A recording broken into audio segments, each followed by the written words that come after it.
of OCA, New York, when Private Danny Chen was found dead in a guard tower in Afghanistan in 2011. This year marks the 14th anniversary of the death of Private Danny Chen. We are here each year because too often Asian Americans are portrayed as the perpetual foreigners. Danny's case hit a raw nerve. Here was an American of Asian American descent paying the ultimate price for our country to serve and protect all of us. And this is how he was treated by his own.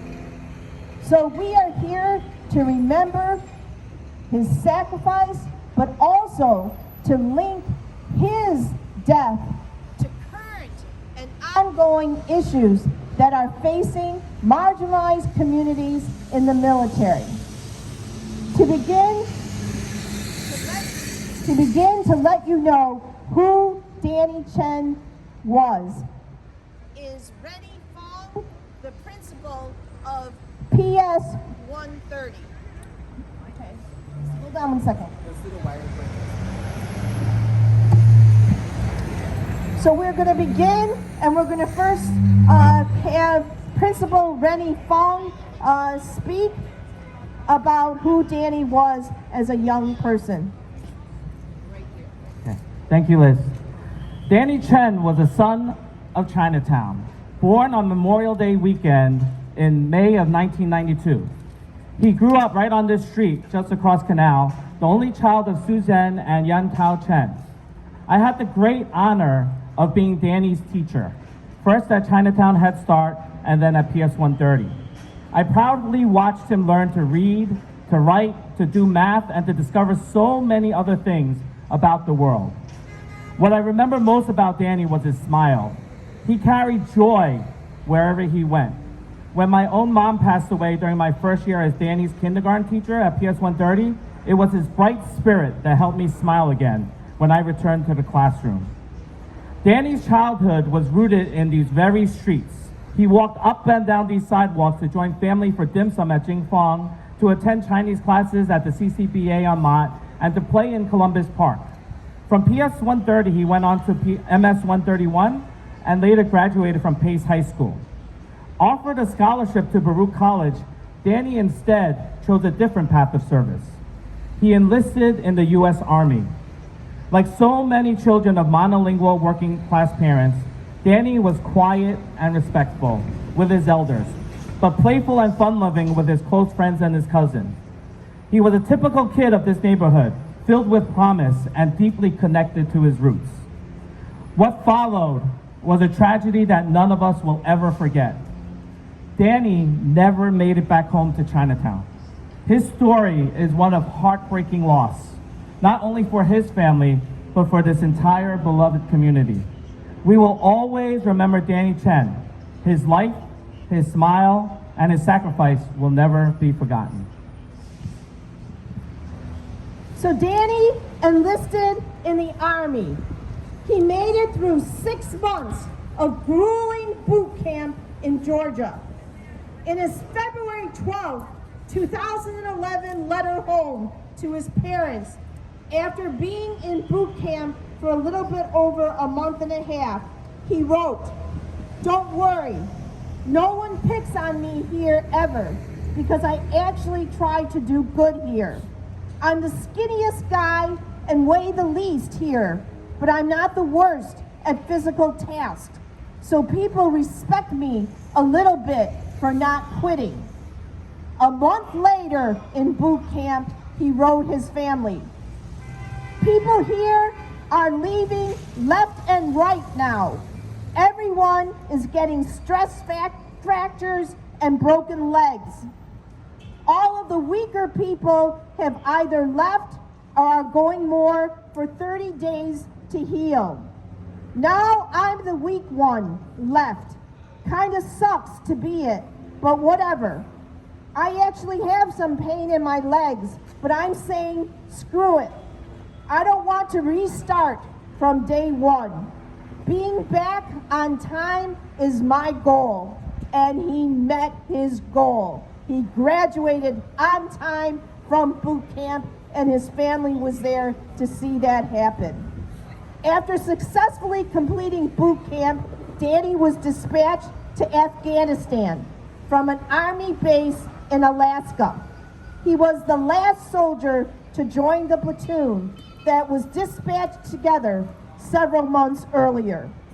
In addition to being the last man out, Danny was the only U.S. soldier of Chinese ancestry at this severely understaffed platoon. Danny wrote in a Facebook entry to his friend, "Being Chen and Chinese in this platoon is a no-go." Over the next 6 weeks, Danny was subjected to unrelenting hazing and racial maltreatment by multiple superiors. Danny was called racist names including Dragon Lady, Gook, Fortune Cookie, Egg Roll, Jackie Chen. He was ordered to give instructions in Chinese and how to put up a tent in front of several soldiers in his platoon. None of the soldiers understood Chinese. He was treated differently than other new recruits. He was dragged on his back over rocks with just a t-shirt on, made to do push-ups, sometimes with water in his mouth that he could not swallow or spit out, other times with a sandbag on his back. With his teeth clenched, Danny was ordered to sit in a squat position while a superior kneaded him repeatedly in the thigh until he didn't fall over. He was made to clean a microwave lying on his stomach and ordered to crawl to a supervisor in a room full of soldiers. He was given excessive guard duty, 10-hour shifts, back to back, so he had little to no sleep, which made him prone to forget things.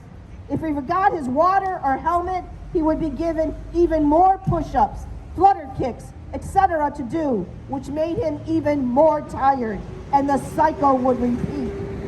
He was made to feel so unworthy that he slept sitting on a toilet in an outhouse. The day he died with a bullet to his head, they made Danny low crawl in full uniform in Afghanistan. Heat over a rock-filled area the size of a football field. While superiors threw water bottles at him and another superior kicked him on his side to crawl faster. Lambden, now we will tell you about the prosecution of the soldiers. Lambden? Lambden. Oh, okay, so 1 second, please. Hi, my name is Rosie. I'm speaking representing Wellington Chen. 8 superiors were charged in connection with his death. 7 enlisted soldiers and 1 commissioned officer. The court-martial were held in Fort Bragg, North Carolina, from July to November 2012. All 7 enlisted superiors were convicted. The 1 commissioned officer, the head of the platoon, agreed to resign from the military to avoid a court-martial. The 8 superiors were convicted of a range of crimes involving hazing, racial maltreatment, assault, and the dereliction of duty. The most punishment of all 8 received was 6 months jail. Wellington attended the first court-martial of the Circuit Holcomb, and he was surprised that despite the evidence showing this sergeant of kicking his soldiers and smashing a television, all those videos were found not applicable and were not used as evidence. What also surprised Wellington was that the 8 convicted officers and they were in court. They were put in court separately. as if they don't know each other.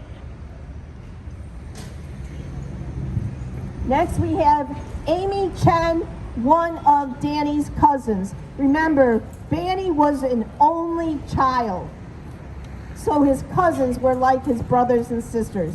Amy? Hi, I'm Amy.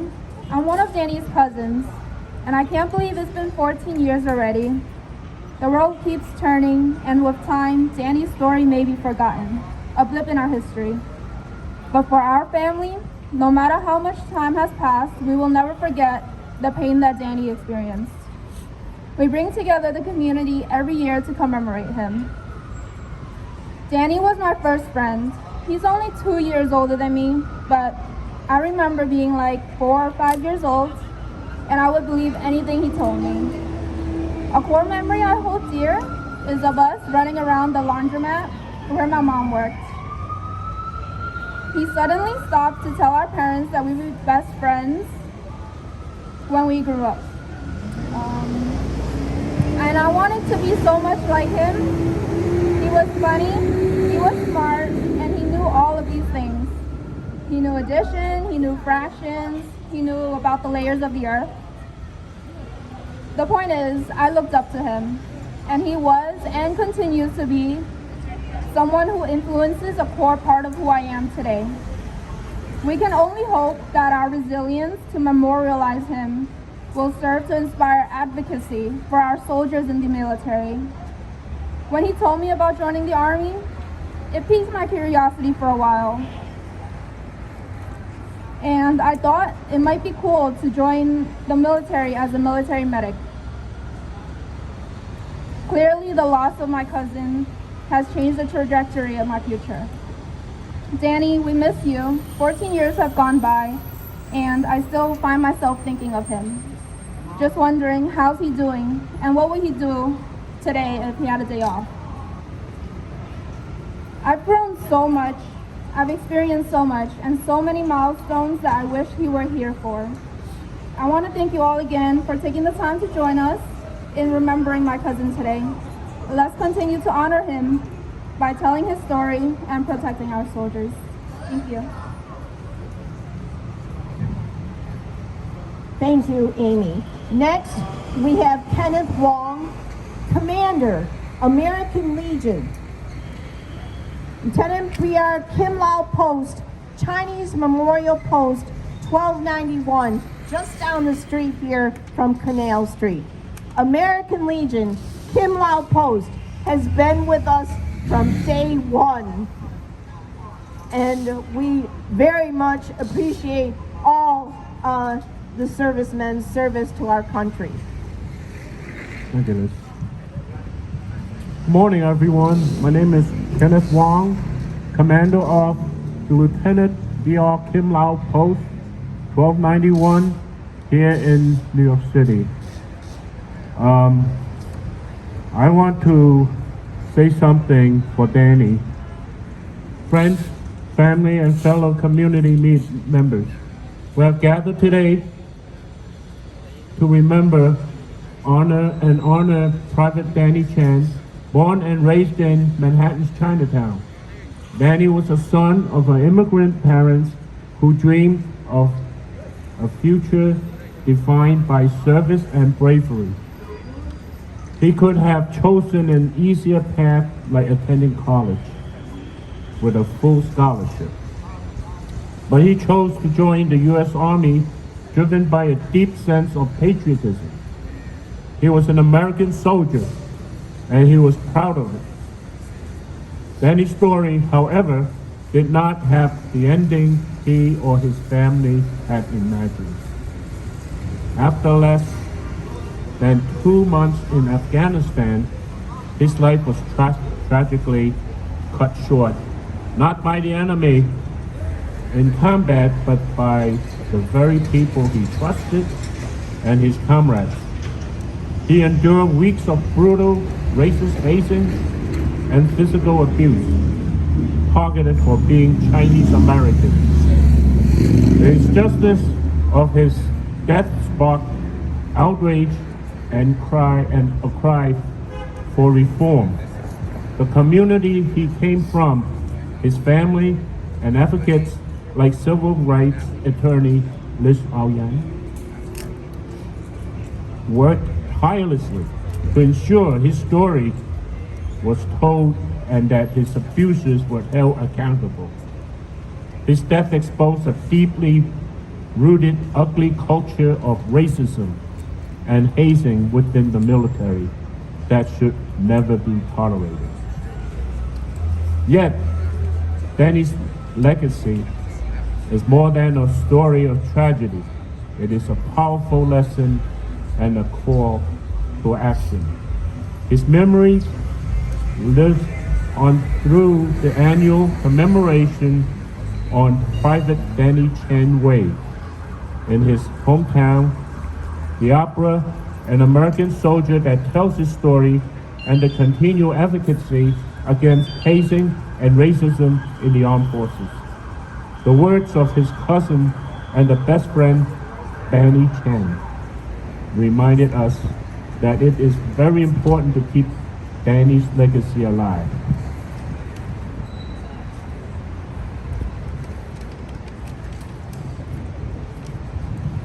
His passing left a hole in his family and his community, but his story has inspired a legacy of change.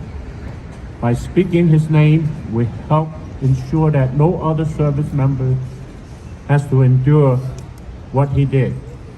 Let us remember the bright, quiet, and hopeful young man who wanted to serve his country. Let us continue to fight for a military and a nation where everyone is treated with dignity and respect. Regardless of their background, today and always, we remember Private Danny Chen. May his courage and his story forever remind us of the work we must do to live up to the values he believed in. Thank you. Thank you.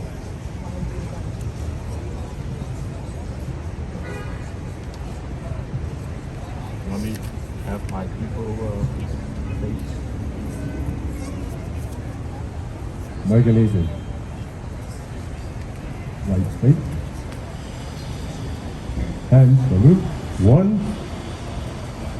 2.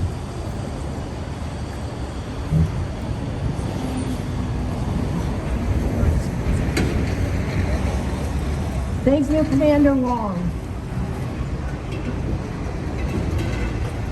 Now, we will hear from Angela Lee, President of OCA New York. Remember, we honor Danny and memorialize to keep his story alive, but we also take this opportunity to highlight ongoing issues in the military facing marginalized communities.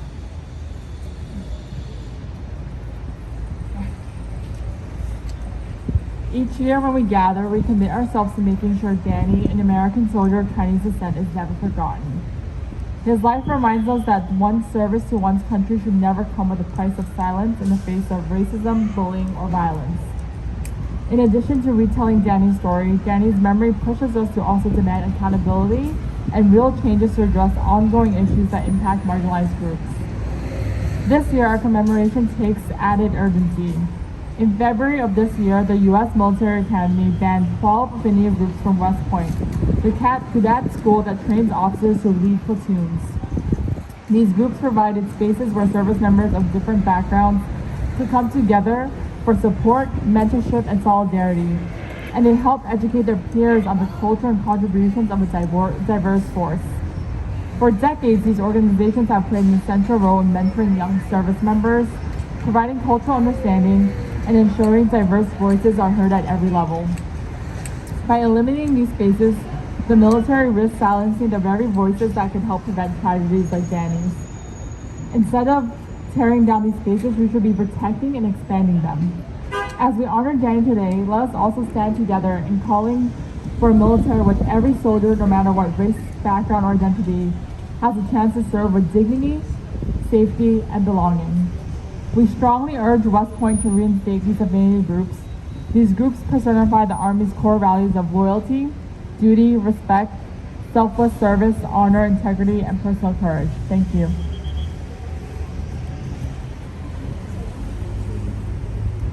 Next, we will hear from Banny Chen.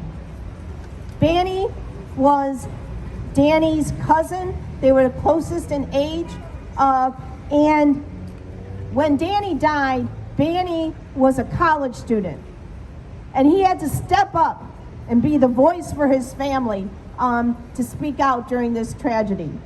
Now, 14 years later, Banny is with the New York Fire Department, and he's also a member of the Phoenix Society, the affinity group for Asian American firefighters. Banny? Everyone, my name is Banny, and I'm a cousin of Danny's, just like Amy. And I'm also a proud member of the affinity group within my occupation, the FDNY Phoenix Society. The Phoenix Society acts as a cultural bridge between the New York City Fire Department and its employees, such as myself. We host events where firefighters, EMTs, and other FDNY members can come together and celebrate the Asian and Asian American cultures that we hold dear.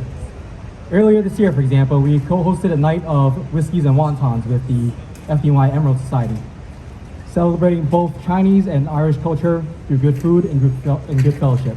Gatherings like this is what leaves lasting impressions and builds camaraderie between one another that might have never existed. Because even though we all serve the same city, the same communities, many of us remain strangers simply because we come from different backgrounds. Beyond bridging cultures, the Phoenix Society has also given me something even more personal.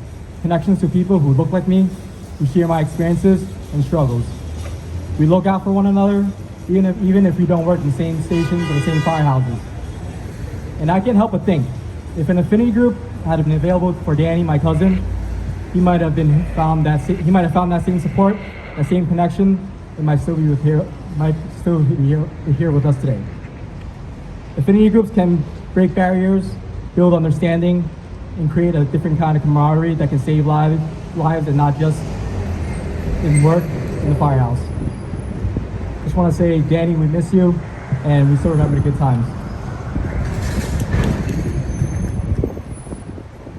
In addition, in February of this year, that the U.S. Military Academy banned African, Latino, and Asian affinity support groups at West Point, the school that teaches them to be officers and to be the head of platoons.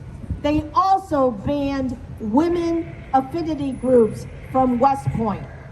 With us today is Kathy Graham, volunteer with the Service Women's Action Network, the largest national network on behalf of women serving in the military. She is a retired bureau chief with the New York State Parole, and she's the mother of 2 soldiers in the Army. Kathy? Good afternoon. I had to check this because it just turned. So good afternoon, everybody. My name is Kathy Graham, and I'm a volunteer, as Liz said, for the Service Women's Action Network, SWAN. SWAN is an agency working tirelessly to change the military and veterans culture to increase opportunities for women and to amplify their voices. As Liz also said, I've served in law enforcement for 34 years, and I'm the proud mother of 2 service members who grew up not too far from here. We are here today because removing DEI-affiliated clubs is unacceptable. Diversity, equity, and inclusion. Too often, people don't realize that DEI includes service members and veterans, our children, our neighbors, our heroes. My daughter was among the first generation of women allowed into combat arms positions, in part thanks to SWAN's advocacy efforts. She entered a world where no leaders looked like her, where she had no professional community of women, no peers who could understand her once-in-a-lifetime experience. She had no community to turn to. That is why West Point's cancellation of affinity and cultural clubs is so damaging. Clubs like the Society of Women Engineers, the Latin Cultural Club, the Asian Pacific Forum, and so many others give the cadets a chance to gather, learn, and lead with those who shared their lived experience. These groups are not distractions. They're lifelines of an institution that is already one of the most demanding in this country. And this isn't limited to West Point. When my daughter, the same daughter, graduated from Harvard this year, her veteran graduation was canceled because of anti-DEI executive orders. She could not celebrate her achievements with the only community at that institution that understood her unique life experience. DEI may have become a political buzzword, but in reality, it is something very simple: ensuring everyone has a seat at the table. A space to be themselves, a space to see people who look like them, a community that could have protected Danny Chen. A community that could have protected Danny Chen. Because this isn't a political issue, it's an emotional issue. Public service is already hard enough. Long nights away from home, putting your life on the line for strangers. Taking away the few sources of support that these young soldiers have only weakens our military. Isolation should not be the price of service. On behalf of SWAN, I want to thank the committee to keep Private Danny Chen's legacy alive for continuing to shine a light on the harm of isolation in the military. These clubs are not just names on a list. These are communities that keep our children safe, that give them strength, and that help them keep our military ready to defend us. As a mother, I believe that no action is too small to protect our children. I challenge everyone here to think, what can you do to continue to protect Danny Chen's legacy?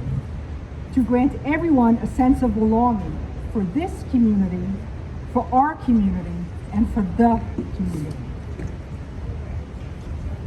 Thank you.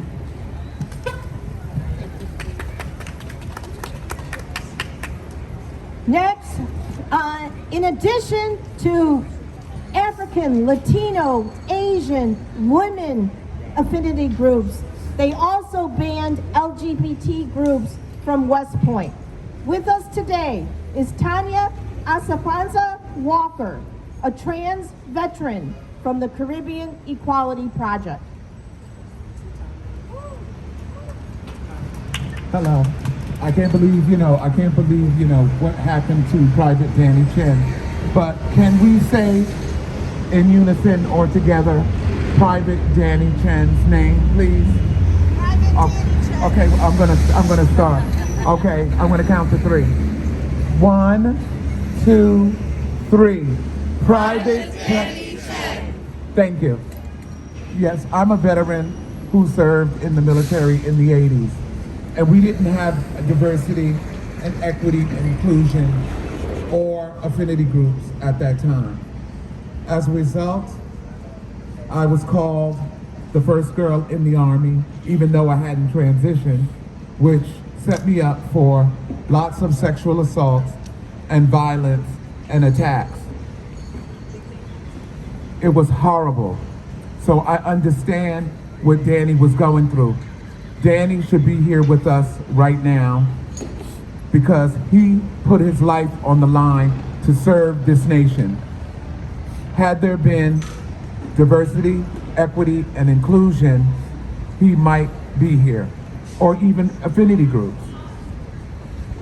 He would have had somewhere to turn as a result of being hazed and harassed by members that he was serving with. And as a result of my harassment and punishment in the military, it destroys you.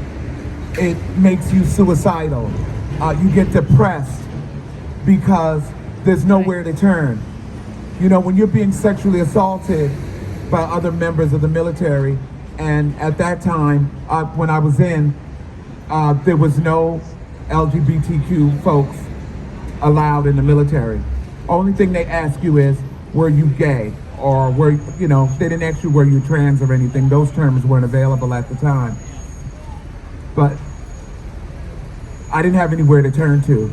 So I kind of understand the isolation that Danny felt as he lost his life at that time.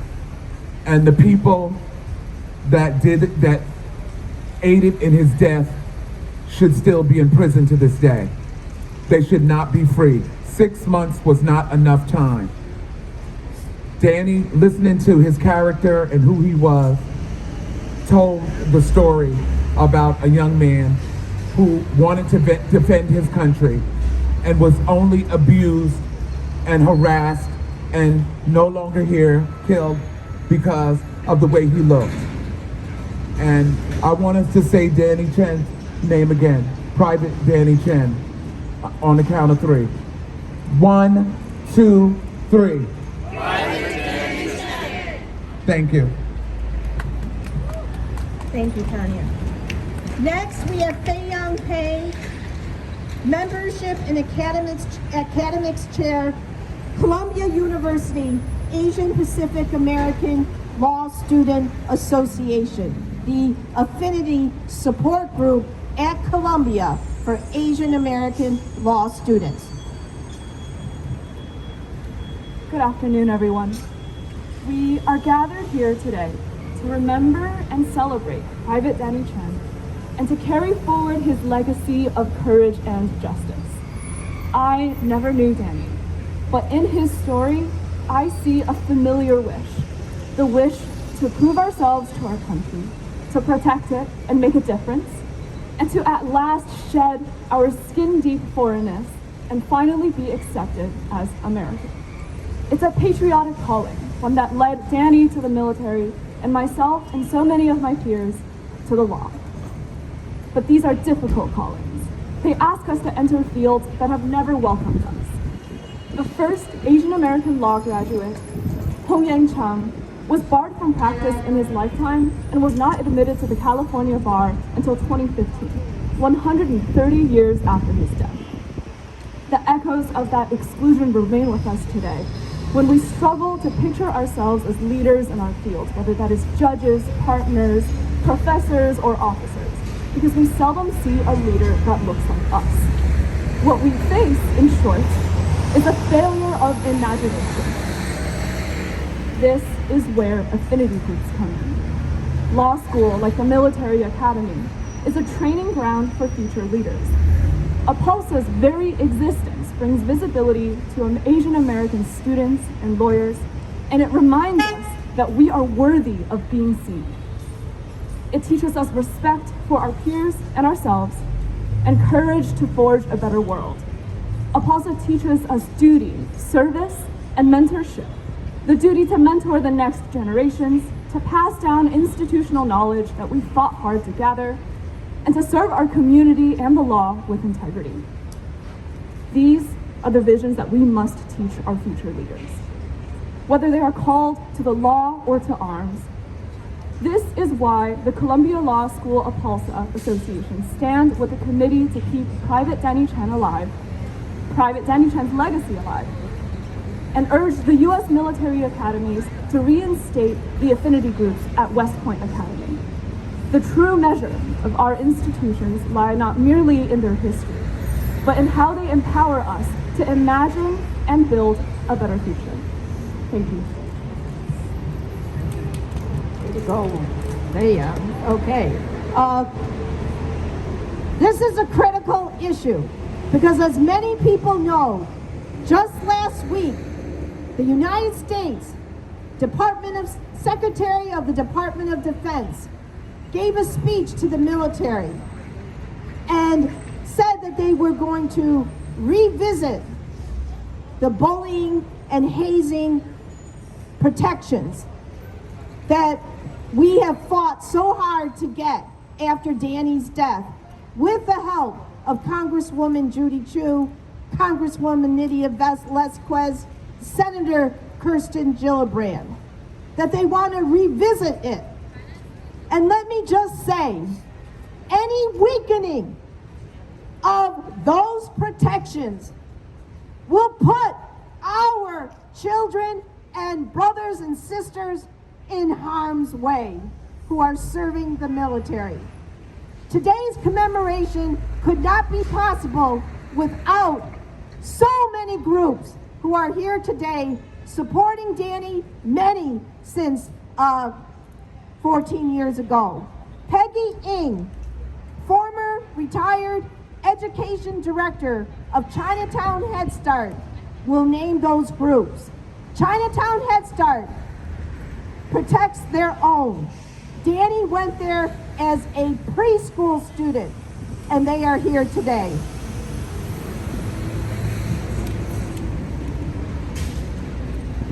years. 14 years. Before I continue my speech, Danny Chen is very special to me. He went to our school. I will never forget his birthday. Why? Because his birthday is same as my son, May 26th. I still remember visiting him on Elizabeth Street on the second floor, the first home visit. Danny, we miss you. Chinatown Manhattan has strong community-based organizations and groups citywide supporting it. Together, they help make Chinatown resilient and fearless advocates for one of their own. We want to thank the co-sponsors of today's event, many of whom have been part of community to keep Danny Chen's legacy alive for the past 14 years. Thank you. Chen family. American Legion Kimla Memorial Post 1291. Thank you. Asian American Bar Association of New York, Caribbean Equality Project, Chinatown Big Partnership, Chinatown Youth Initiative, Chinese Adoptee Alliance, Chinese American Planning Council, Chinese Progress Association, Columbia University School of Law, David Henry Wong, FDNY Phoenix Group Society, Wong Broad, Judith Love, OCA New York, and OCA New Jersey. Hold on. I hope our group is getting longer next year, right? Liz? Yes. OCA Westchester, Hudson Valley, Rotary Club of Chinatown, New York City, Regents of Peace, New York chapter. Lastly, thank you to my Soling Line, director, who provided me with the number 14 on it, and also was done by one of our former parent of Forest, Chilam Ho, on Henry Street. I also thank you, Rennie. Rennie, where are you? Rennie, Benny, I'm sorry, Benny. Sorry. For last Sutton, get in touch with him because the forest need help to put the weeds out last night. So we texted each other up, right? And finally, thank you, Benny, came out to Chinatown, helped Mr. Ho put up the weed up last night. Thank you. Now we're about to close. Amy Chen, who you heard from before, is going to hit the drum 33 times. 33 represents how old Danny would be today if he were alive. So what we ask is for a moment of silence while Amy beats the drum, and then everybody quietly disband. Thank you, thank you, thank you so much for remembering Private Danny Chen, and we hope to see you next year. Next year will be the 15th year. It's going to be a big one. We have many things in plan, and we want your support. Okay, Amy.